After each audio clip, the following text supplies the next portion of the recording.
Welcome back, boxing fans, to another great show from Sean on Boxing. Today we're going to look at early Bud Crawford just to see what kind of skills and what kind of fighter he was early on in his career, and how now you can't really be surprised at how great he is now. He showed all of those abilities early on in his career. It was just people weren't really watching. When you compare him to guys like Carmel Moten, Abdullah Mason, and other great young and up and coming fighters, Emiliano Vargas, and others. These guys are destroying their competition. People are hyping them up, talking about them being able to beat world class professionals, right? Champions. But what they're doing is not unusual. Great fighters before them have done the same thing. And many fighters did the same thing and didn't turn out to be Hall of Famers or great fighters. In this case, Bud Crawford is an example of what we can expect maybe these fighters to develop into moving forward if they do what they need to do. Stay tuned and we will look at some early Bud Crawford highlights.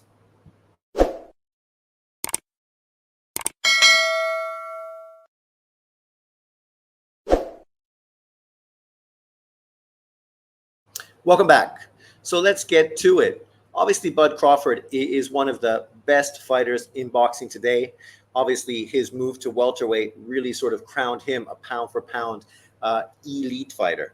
And now, of course, he's doing what we see a lot of fighters do later on in their career, getting the big opponents, making the big statements. And you just cross your fingers and hope that these opportunities continue to fall into his lap and allow him the opportunity to highlight himself and make the money and get the wins that are going to be legendary for his career moving forward. Obviously, at 37 years old, like Roman Gonzalez, like Golovkin, like Lomachenko, he doesn't have that long left in the professional game. So we're hoping that he does get big fights and he is able to end his career with a big bang. But let's look at his early career and talk about why Bud Crawford was such a phenomenal fighter. So these are a few highlights coming from a YouTube channel. I don't know if any of you follow him, but his name is Combat Wisdom. Combat Wisdom obviously has a lot of followers and a lot of views thanks to his compilation. So shout out to him. I'm just using some of his video footage that he's collected to make his video and going to highlight Bud Crawford's skill set here and now. And obviously you can see the title of this video, Ray Leonard and Floyd Mayweather, Reincarnation, Invincible Terrence. And this was only made 6 days ago. So shout out to him. But this is one of the first fights. We're just going to check out Bud Crawford early on. You can see this was early in his career, outdoor venue, lots of empty seats. Obviously, this was him early on in the fight card when there wasn't many people around to watch. But he was probably the best fighter on the card in hindsight. You look at that jab, snapping jab, and the counter left right off of it. This is a young fighter, right? Unknown to most boxing fans, but yet he's still doing a lot of the same things here that he does now, like that right hand. Great counter shot, getting guys coming in, short, and the kind of punches people don't see. Being able to establish distance. Again, nice uppercut, catching him coming in. You know, this is what we love. Look at that shot. Beautiful. Boom, right? That's a beautiful shot. Taking the angle, catching the guy wide open, and the rest is history.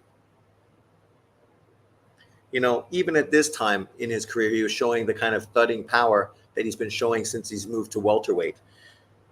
That was a great punch. This is literally what people are saying about Shakur Stevenson. Shakur just needs to do a few things differently to be more entertaining. Right there, Bud Crawford put a 3-punch combination together. And because of that, he was able to land a glancing shot, but enough when a guy didn't see it to drop him and put him on his face. Look at this. 1, 2, boom. The right hand. That's what happens when you use combination punching. He didn't land any of those other shots, but they were a distraction leading to the knockout punch. So fantastic. We move forward. Here we see him against a tall, long opponent early on in his career.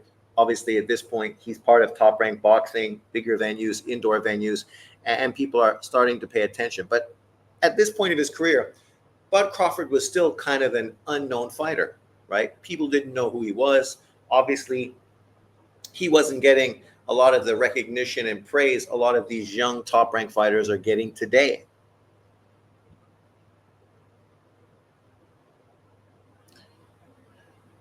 Showing that dog, showing that jab. Look at that jab. Stiff, long.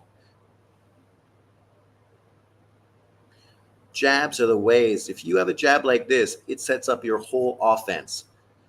And also such a great infighter, even at this point of his career, with his predator fucking hairstyle. Boom. Clubbing left on the temple, drops this guy. And this knockout that he puts on this guy is great. Look at that. Boom. Face plant. Oh my God. Oh my God.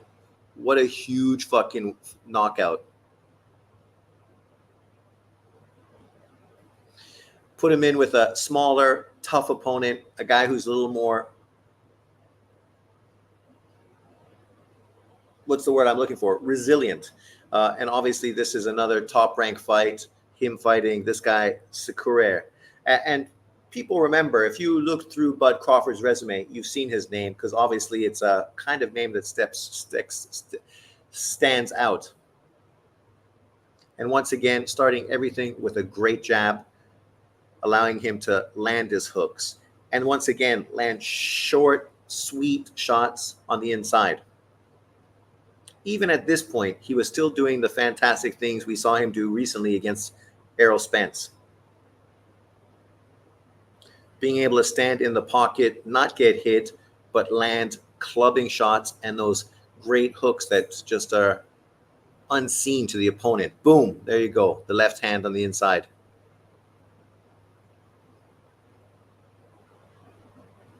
And here it is. This is really sort of the renaissance of his career. This is really when everybody became familiar with who Bud Crawford was. We all remember, short notice, given the opportunity to fill in for Bradis Prescott. Obviously, Bradis Prescott at this time was a big name. He'd knocked out Amir Khan with a sensational knockout. For Bud Crawford, this was the biggest name opponent. Obviously, a guy that casual fans and hardcore fans all knew. He was stepping up in weight to take on Prescott, who obviously was taller and at this point, the bigger fighter, and with great power. But as I say all the time, if you have great power, that's fantastic. That's a great tool in your toolbox.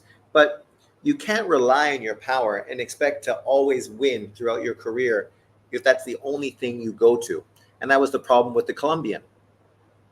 Prescott relied on his power, like Deontay Wilder and others.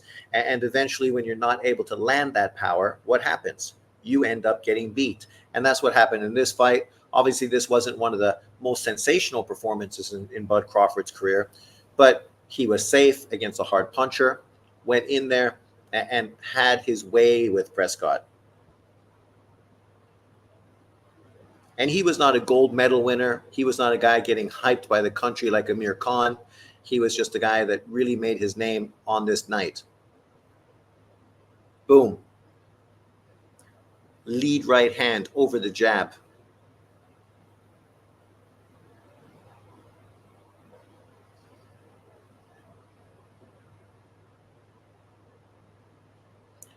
Too fast. Too skilled. Oh, sorry. Advertisements. You get advertisements even when there's no advertisements. Double advertisements. There you go. That jab and that hook combination, that shit is fucking excellent. For a young kid like him to hook off his jab like that, that's something that the majority of up-and-coming young fighters would never fucking dare to do. Yet that's what Crawford was doing at this time. Hooking off the jab.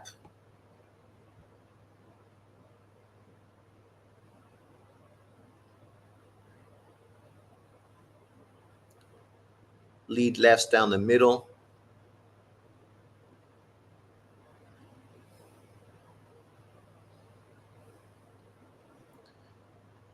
This was the fight that opened everybody's eyes and started paying attention to who exactly Bud Crawford was. And literally, because of this fight, he ended up getting a world title fight against Scottish world champion. So, obviously, this opened a lot of doors. Here's his fight against Alejandro somebody, Sanabrina. Boom.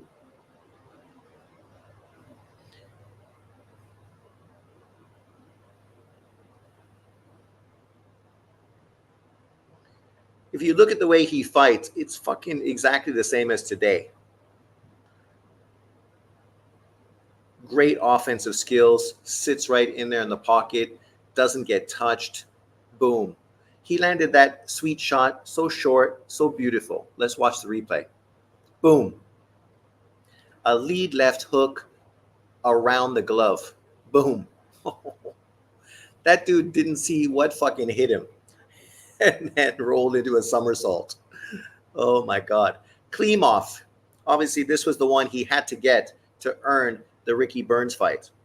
Klimov, very tough Russian fighter. Obviously, been in with a lot of good fighters. Not the hardest puncher, not the biggest fighter, but obviously a guy with long amateur pedigree, very skilled fighter. This was really the first really, really solid top 10 legitimate sort of fighter that he was in with.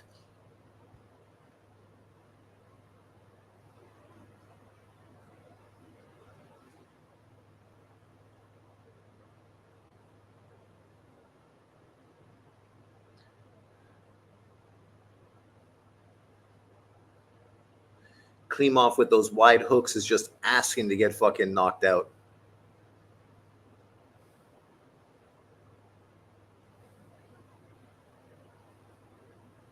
Good body shot, nice right hand.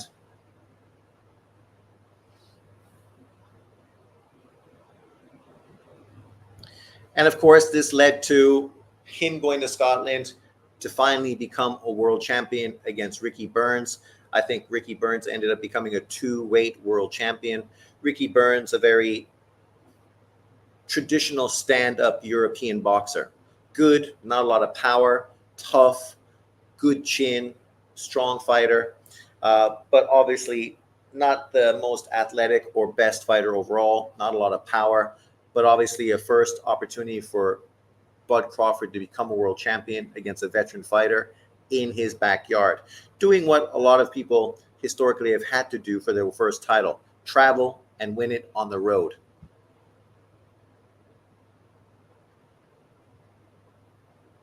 Ricky Burns is good, tenacious, skilled fighter, but just too slow, not good enough.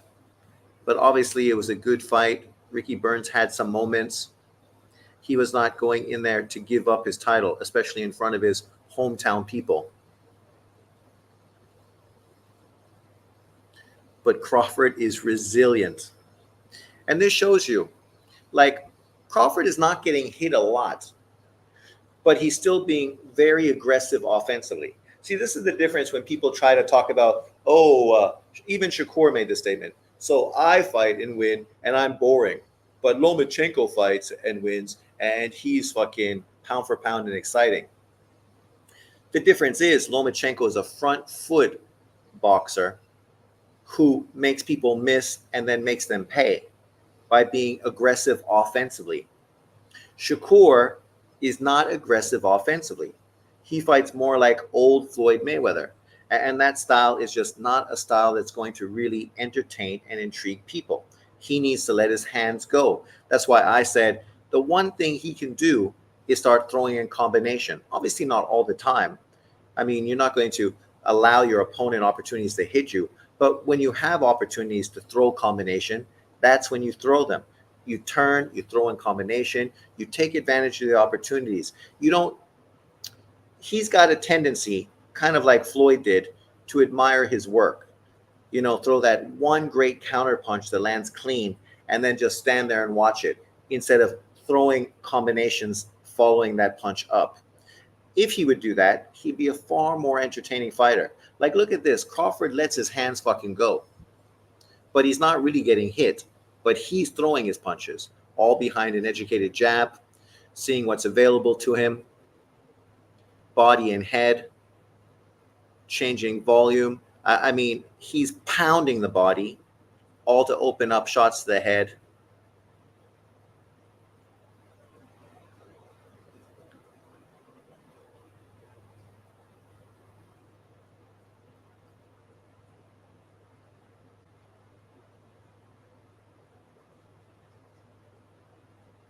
Even in the 12th round, still going to the body hard.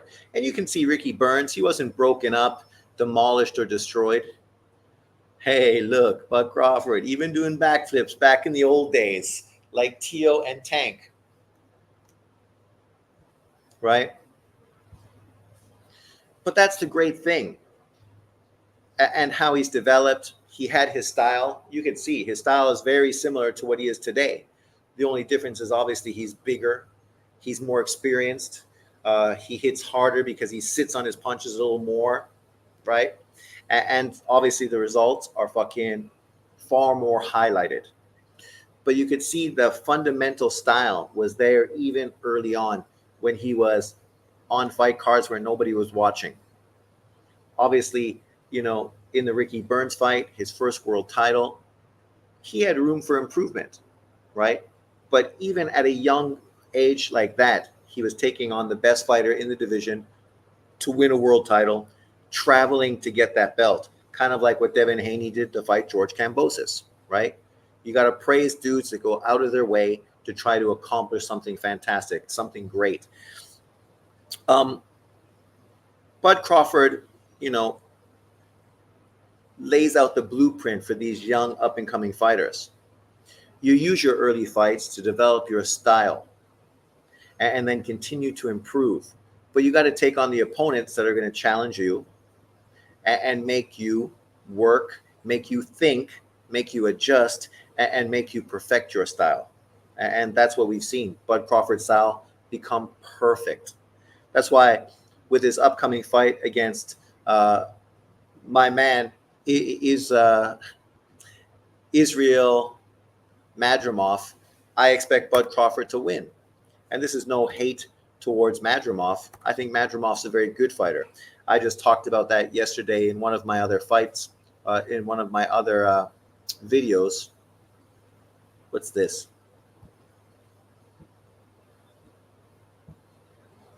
That I think he is probably the best world champion currently at 154 pounds. Right? So obviously I don't look at him as a cherry pick or a light touch or anything of that nature. He's a solid fighter with a great amateur pedigree. Obviously for Bud Crawford, this is a dangerous opponent. The Dream is 29 years old, had a long amateur pedigree, is not a stupid one-dimensional fighter, also can switch, got good power, 5'8.5", 68.5-inch reach. Obviously, he's going to be giving a lot of reach advantage up to Bud Crawford. But physically, he's a strong fighter, maybe the strongest fighter Bud Crawford has been in the ring with. You look at Kurbanov, who is a very strong fighter, undefeated, had beaten quite a few top fighters. He destroyed him and made it look like easy work. Michel Soro, very similar to Bud Crawford, long, lanky, very skilled fighter, able to establish a jab. He was able to, I thought, beat him convincingly the first fight, and I thought it was terrible that it was considered a draw of the second fight. Sorry, the first fight he won with a great punch, and for some reason it became controversial. Eric Walker, very good opponent, Navarro, Pereira, Gonzalez, Rojas, Vladimir Hernandez. Like literally, this is the quality of fighter he was facing in his first world title fight. Hernandez now 15-6. Obviously, he's went on and had victories after that loss to Valdez. Right? Lost to up-and-coming welterweight Soliman Sissoko. Keep your eyes on him. And then went on and even beat guys like Alfredo Angulo, Julian Williams, right? Lost to Ramos, but Ramos is considered one of the best fighters at 154 pounds. Lost to up-and-coming Troy Isley, but went the distance with him, right? And people think Troy Isley is potentially one of the best middleweights in the division. That's who he fought in his first fight, right? And continued to fight this kind of opponent. He doesn't have a lot of fights under his resume, but he's fought really solid competition. And then you look at him, and I showed this in another previous fight, the kind of competition he was fighting in the pros, in the amateurs. Guys like Tokamekev, right? This guy is Kazakhstanian, the next Golovkin. Obviously, 18 losses, 70 wins. We know these standings are not quite legitimate because a lot of fights aren't necessarily listed. But the kind of guys he was facing, quality fighters, world championships, Olympics, Javier Martinez. I mean, these dudes are fighting all the best fighters available. You go down his resume, you see he fought tough Filipino fighter who's now doing very well in the pros. Marcial, what's his pro record right now? 5-0, 3 KOs. A big Filipino fighter, one to keep an eye on. Obviously, probably the biggest name currently that people may be familiar with is, where is he? There he is. Ulysses Iglesias, who right now is one of the most highly talked about 168-pound fighters in the world, right? 11-0, 10 KOs, a guy who's a top 10 168-pound fighter, a fucking monster, a beast. Facing guys like Arlen Lopez, a Cuban legend, 166 and 28, right? This is a guy who's favored for this upcoming Olympics to win another gold medal. Yet he faced him back in 2018, beating him in a 5-round competition for the World Series of Boxing. So not even just a 3-round Olympic style fight, but like literally a 5-round, more professional style of boxing. And then, of course, Gleb Bakshi, people may not be familiar with him. He is definitely a high-level Russian fighter, 58 and 19. I don't know if he's pro or not. Oh, there he is. Currently pro, 4-0 with 2 knockouts. Fighting, not bad opposition, actually, when you look at it. A guy who's only had Alfonso Blanco, 17 and 1, his 3rd professional fight. So it really gives you an indication of what kind of caliber of opponents Israel Madrimov has fought in his career. Legitimate, right? He hasn't been cherry picking. He hasn't been trying to build his resume against mediocre opposition. He's been fighting really good opposition. Really good opposition. Sorry, I wasn't showing you, but we could just scroll through that right now. You can see Vladimir Hernandez, the guy I was talking about, his first professional fight. You can obviously go to BoxRec and check this stuff a little more intensely for yourself. Michel Soro is legitimate, 36-4-2, only stopped once by Israel Madrimov, right? 6'10 and a half, 70-inch reach, a guy that lost to Kurbanev in a split decision, obviously had a draw and a loss to him, beat Vito. Where's one of his bigger things? Lost to Brian Castano by split decision, was very controversial, was supposed to rematch Castano, but that fight fell through. Castano ducked him. Lawal, who at the time was 24 and 1, Glenn Tapia, right? He's been in with very, very high level opponents and done very well. The French international. So people can't look past a guy like him, right? A guy who is legitimate. And obviously, I expect Bud Crawford to beat him because Bud Crawford is a very special fighter. I think Madrimov is very good. The best champion right now at 154. But being the best champion at 154 does not make you a pound-for-pound fighter, does not put you as a future Hall of Famer, does not put you as a legendary fighter during your career, which is obviously where Bud Crawford is right now. But let me know what you think about early Bud Crawford, the impressions you had. If you haven't watched it, you should go check out this video, as I said, by Combat Wisdom, Leonard and Floyd Mayweather, Reincarnation, Invincible Terrence. 36-minute sort of documentary breaking down his career and looking a little more in-depthly, a lot of footage. Obviously, I just showed a little bit of it. You can go check it out and check it out for yourself.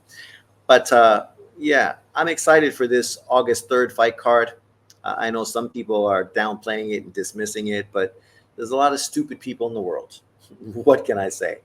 But leave your comments below. Thanks for watching, and I'll see you next time. Peace out. Enjoy.